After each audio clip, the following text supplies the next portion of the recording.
Hey guys, Trish JCB here. I'd like to discuss with you on why Valkyrie Profile 2 is an evolutionary game in the franchise. The battle system contains features from the previous game, allowing us to have 4 characters to fight and battle using the face buttons. However, various extra elements have been added in to make it way deeper than before. The first one would be able to move our characters in the battlefield. This allows us to be placed in bad situations for ourselves to make the first strike. Both ourselves and the enemy has an attack range that shows us who will attack first.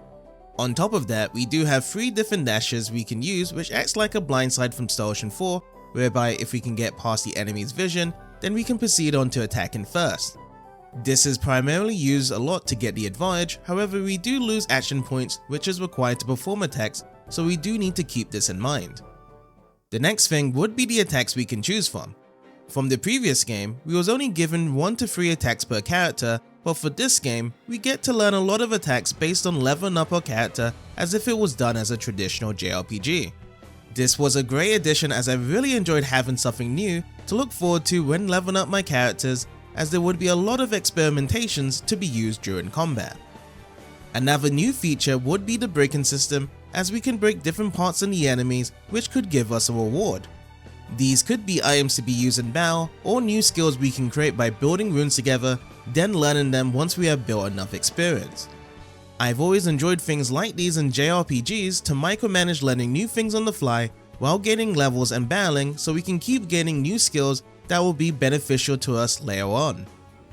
The next one would be the combo rewards we get in battle. From the previous game, we would be able to acquire crystals and redstones, which would give us extra experience and speed up turns. Not only we have it in this game, but there is an inclusion of gold gems when bouncing on an enemy in the air that generates more action points to increase the combo count even more. With these 3 elements, I always try my best to focus on gaining more crystals with aerial combos, but at the same time make sure to gain AP so I have the opportunity to either fight another enemy or back away from a dangerous scenario. There are additional rewards in battle we can get, such as finishing the battle faster to get more experience points by going after the leader. The longer we do take, the less additional experience we can grab, however it is still possible to collect everything as long as we are able to utilize our dashes, AP and combos correctly to take them all out. We have the return of special attacks from the first game, as each character can still provide us a satisfying finish to the end of each combo. The only difference I see here are with the mages being limited to 1 great magic only without being able to mix things up before as in the first game. They no longer feel overpowered, however there are still instances that they require a lot of importance against certain enemies. The story I felt was a huge improvement compared to the first one, since it followed the traditional JRPG formula of building story elements as we go on further. Our main character Alicia escapes Stepan as the gods want their Valkyrie Samaria back. From these actions being taken, we must go inform the king that they will be under attack from the gods and find allies to help us complete this quest. Even though Alicia has no combat skills of her own, she gains assistance from Samaria as she is capable of using abilities such as materialization to bring the inherited souls back into a physical form and use object reading, allowing her to read thoughts into anything that has happened in the past. From these abilities alone, I prefer Samaria the most out of the Valkyries. Also, seeing her confidence on what Alicia lacks shows a resolve on getting things done. With these elements added in, this was now able to build character development when we go through the chapters. Arngrim felt more of a character that had to resolve his wrongdoings during the story chapters, and Dylan showed huge loyalty towards Samaria being an inheritor.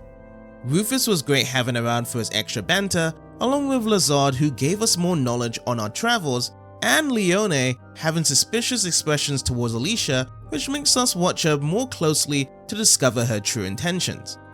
The main spotlight still goes to both Alicia and Samaria's dual role sharing one body, seeing the different personalities switching up multiple times throughout the story, which Rufus was at the end for most of the shenanigans whenever this was pulled off. The inheritors have less importance in this game due to how the story doesn't need them. However, they are still featured in some places and optional to use at any time during the game. We can collect up to 20 out of 40 in one playthrough, as they each have their own background story that we can look into to give us an idea on how the world of Midgard used to be in the past. Also, if we level them up by at least 5 levels, we can set them free of their duties and give them a second chance of becoming a human again. We can also get in touch with them in specific locations to hear about the appreciation of being able to serve us and for another chance in life. Keep in mind though, we can receive extra rewards from releasing them at the moment of release and extras when talking to them afterwards, but we can only collect certain rewards from them at specific chapters. Lastly, being able to improve on the towns is a huge step which I wanted from the first game to dive deeper into. Each of them brimming with lots of conversations and rewards to explore from within that gives us more information on their past history and how the current story is affecting them.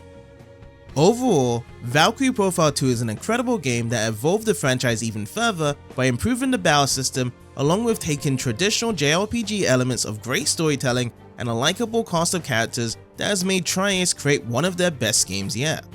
If any of you guys have any experiences with this game, feel free to share in the comments and I hope you have a wonderful day.